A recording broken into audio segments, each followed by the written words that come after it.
aujourd'hui, 3 novembre 2024. La question du jour, c'est: pour quelle réelle raison Emmanuel Macron est parti à la rencontre du roi du Maroc, Mohamed VI, et de son fils Hassan? Quelle est la vraie raison?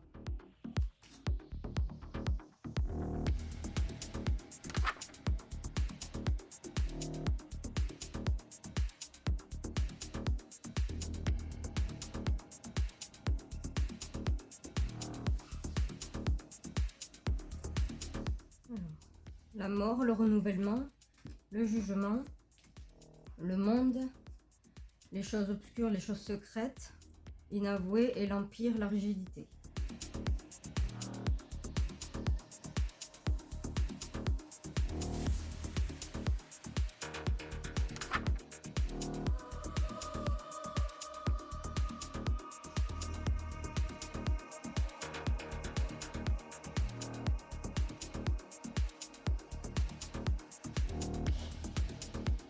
Alors, mon avis, alors, ce n'est que mon avis vis-à-vis de mes cartes.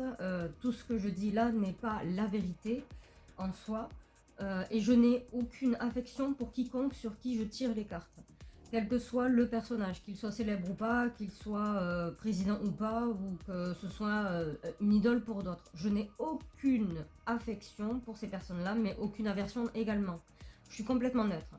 Du coup, là, pour le moment, de ce que j'en dis, c'est qu'il est fort probable, que le président français a fait quelque chose ou dit quelque chose vis-à-vis de la royauté du Maroc. Alors je ne sais pas si c'est le roi directement ou son fils, mais en tout cas, je pense que ce qui s'est passé lui a valu une sorte de fatwa sur sa tête, ou une espèce de menace sur lequel il a été mis au courant, comme si on l'avait menacé ou on l'avait mis sur une cible de fléchettes en disant il faut l'éliminer, que ça peut être socialement, ça peut être de n'importe quelle manière, mais en tout cas l'éliminer. Et donc il est probable qu'en fait il se présente là-bas vis-à-vis de ça, de ce qu'il a fait ou dit vis-à-vis du roi du Maroc ou de son fils. Donc il a dû faire quelque chose qui n'a pas du tout plu, et il a été au courant en fait que oui, il est menacé, il a été menacé, et ce ne sont pas que vis-à-vis du Maroc, mais a priori une espèce de coalition, un commun accord avec d'autres chefs d'État ou d'autres membres d'autres pays, à peu près amis avec le Maroc, qui ont été commandités pour l'anéantir. Et je répète, ça peut être de n'importe quelle manière, anéantir quelqu'un. En 2024, on peut anéantir par les réseaux sociaux, on peut anéantir économiquement, ou même socialement. Il n'y a pas que la mort, en gros, qui permet d'anéantir quelqu'un. Voilà, alors ça, c'est ce que je pense. Donc il est parti en rapport avec ça, avec ce courrier ou ce message qu'il a eu interne, comme quoi tu vas prendre cher pour ce que tu as fait ou pour ce que tu as dit. Voilà. Donc il va à cette rencontre-là. Il n'y a que des hauts placés. À la rencontre, il n'y a pas autre chose. Il n'y a que des hauts placés pour essayer de temporiser, comment dire ça, la notoriété du coup salie qu'il a eu encore plus, en gros, après ce qu'il a fait ou dit vis-à-vis du roi du Maroc. Voilà. Il aurait pu faire quelque chose de pourri envers le roi du Maroc sans sa présence, donc pas en face, hein, bien sûr. On l'aurait su publiquement, le roi du Maroc l'aurait su publiquement, ou même son fils. Et en l'occurrence, la réponse a été: toi, tu vas prendre cher et je vais appeler mes copains, donc mes amis de notoriété, de haute hiérarchie et de d'autres pays avec qui je suis ami, pour te détruire socialement ou économiquement, par exemple. Voilà, et il y va pour ça. Ensuite,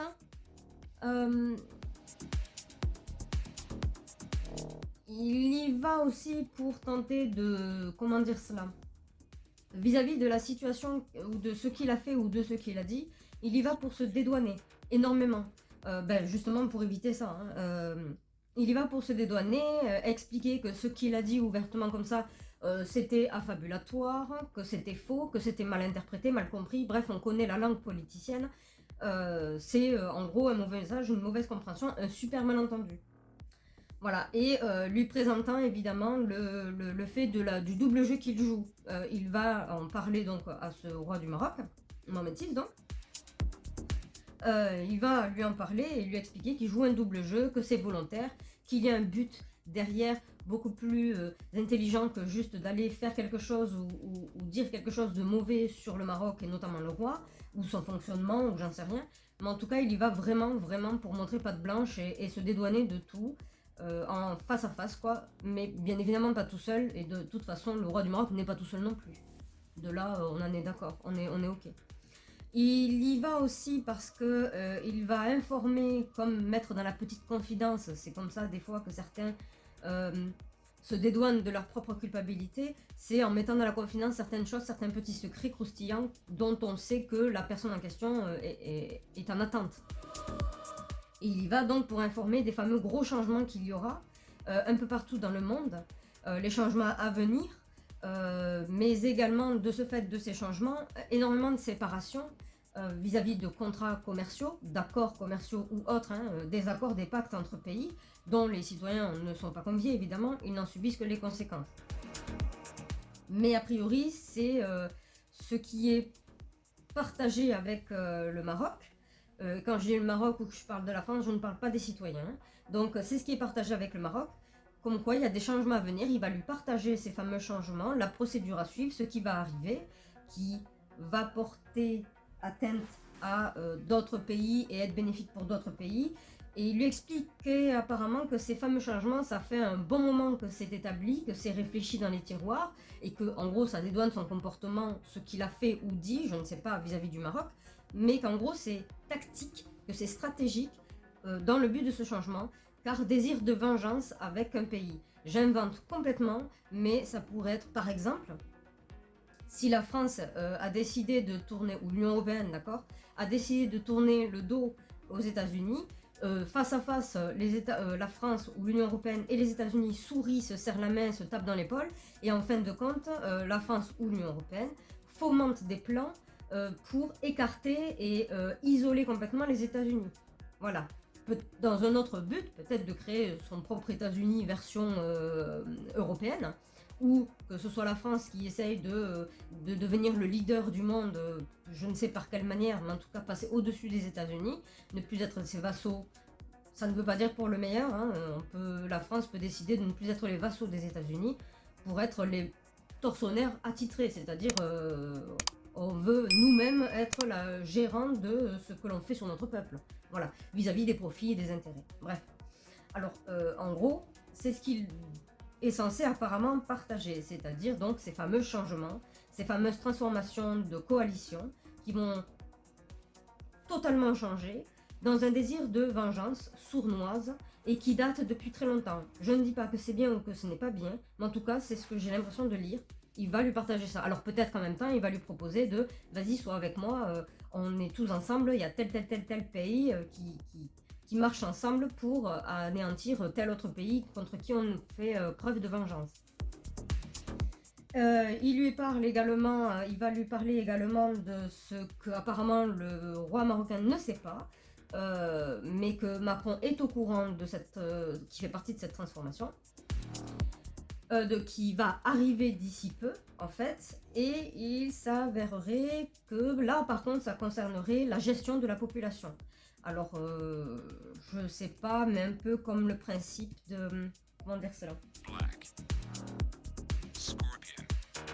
d'une population où on lui met tout sous le nez dans son logement même, dans le petit carré qu'on appelle logement, de sorte à ce que ce citoyen-là, que l'on estime inutile, y reste, et pense surtout que c'est parce qu'on est altruiste, ou parce que en gros le gouvernement est altruiste ou empathique des demandes des citoyens, qui va leur mettre tout sous le nez, de sorte à ce qu'ils restent enfermés. Voilà. Histoire de ne pas aller dehors crier, gueuler, ou admettons échanger des idées avec d'autres citoyens qu'ils ne connaissaient pas jusqu'alors, mais en tout cas leur mettre tout sous le nez. Je donne une image, mais par exemple tout mettre en œuvre pour qu'un citoyen ne sorte pas de chez lui. Toutes les livraisons possibles, toutes les substances illicites à portée de main, de sorte à ce que quand on s'ennuie ou dès qu'il y a une émotion quelconque, de l'amour, de la haine, de la colère, de la dépression, n'importe quoi, la seule réponse que le gouvernement lui donne, c'est par exemple des substances illicites, qui deviendront licites, mais pour le moment illicites pour la plupart. Certaines sont en train de devenir licites, de sorte à ce qu'ils puissent rester à domicile. De la même manière que quand vous avez un élevage de lapins, vous les mettez en clapier. Vous ne les laissez pas forcément vadrouiller un peu partout au risque de les perdre ou au risque qu'il y ait un danger extérieur qui vienne. Il faut les laisser et ça fait propre. Quand on va dans un endroit comme ça, c'est propre. En gros, c'est une image, hein, mais c'est propre de voir les lapins dans leur clapier et puis terminé, quoi. Donc dans le même principe, je pense beaucoup à ça, peut-être que je me trompe, hein, mais moi c'est à ça que ça m'a fait penser directement. C'est quelque chose de tout nouveau qui n'est pas encore totalement mis en place, mais en tout cas il en parlera, ce sera un sujet établi avec le roi du Maroc et son fils, certainement, et tous les copains qu'il y a autour. Voilà. Donc voilà, le nouveau projet en question, il en est au courant, mais c'est pas quelque chose d'établi encore, mais c'est bientôt. Et il va en parler, il va partager quelques secrets internes de la France, ce qu'elle a obtenu d'autres pays qui peuvent arranger le roi du Maroc. Tout ceci pour éviter les problèmes. Personnellement, évidemment. Voilà. Ensuite, donc, là par contre, je ne comprends pas trop. C'est un peu comme s'il y allait en tant que... Non, c'est ça en fait. Hein. Un peu comme s'il y allait en tant que victime. Je suis victime de ma position et de ma situation. Ça peut être vrai, comme ça peut être des bobards, ou peut-être les deux à la fois. Hein. Mais en tout cas, je suis victime de ma situation. Il est fort probable qu'une fois le mandat terminé, il ne se retrouve pas en bonne et due forme avec la population française. De ce fait, je me demande s'il n'y a pas une espèce de demande de le jour où je termine mon travail, veux-tu bien m'accueillir dans ta petite maisonnette, donc dans ton pays, de sorte à me protéger. Voilà. Alors, c'est un peu l'image que j'ai. Voilà, en se faisant passer pour une victime, certainement, qui est menacée par sa population, qui ne décide pas de tout. Ça peut être complètement possible. Il n'y a pas de surprise là-dessus, dans tous les cas, mais qui cherche à établir sa future protection une fois qu'il ne sera plus en tant que chef d'État. Donc une espèce de négociation, une espèce de demande pour pouvoir passer la frontière et pourquoi pas s'établir soit au Maroc, soit ailleurs, mais par le biais de ce roi. Car il est dit que le Maroc et la France ont de très bonnes relations diplomatiques. Je sais pas si c'est vrai, j'y suis pas. Dans les bureaux où au moment où on serre la main, on signe des contrats. En tout cas, c'est ce que je lis pour le moment. Donc en soi, il y va pour montrer patte blanche, se dédouaner de toute culpabilité, expliquer au roi du Maroc les fameux changements à venir, genre ça va être bénéfique pour toi et ainsi de suite, mais en même temps, peut-être fortement lui demander asile une fois que ses mandats seront terminés, parce qu'effectivement, c'est le président des grosses manifestations, voilà, et donc pas apprécié du tout, qu'il en soit le maître ou pas. Mais en gros, voilà. Et évidemment, échanger quelques informations internes, quelques informations des services secrets, pourquoi pas, ou qu'il a obtenu lui en tant que président, et le partager au roi du Maroc pour calmer et temporiser les relations vis-à-vis de ça. Mais a priori, il a été vachement menacé, hein, de toute façon. Allez, affirme ou infirme? Oui. Oui. Les changements à venir. Oui. Les cadeaux, les présents. Je ne change pas ce que j'ai dit, ça ne fait que d'affirmer ce que j'ai lu sur mes cartes. Donc voilà. Voilà, je ne change rien. C'est ce que j'ai dit précédemment. Voilà.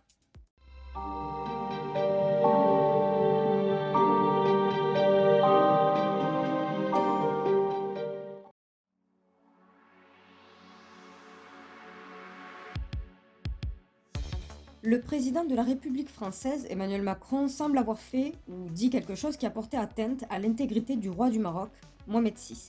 Suite à quoi, le roi a lancé un appel de vengeance envers Macron.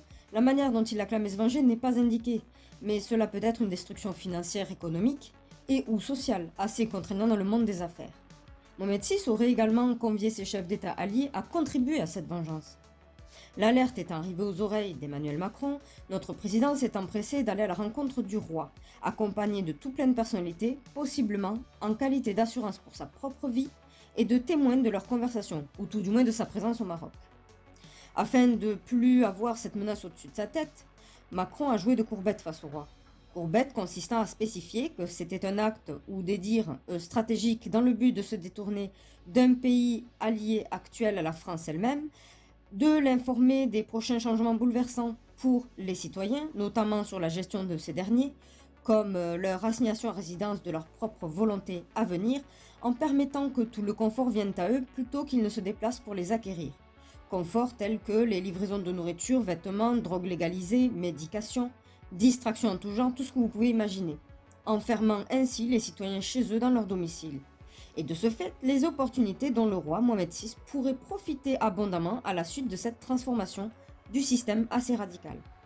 Une sorte de simulation de mise en confidence de la part d'Emmanuel Macron, dans le seul but de se protéger et d'effacer cette menace. Il y aurait une autre raison à son déplacement au Maroc.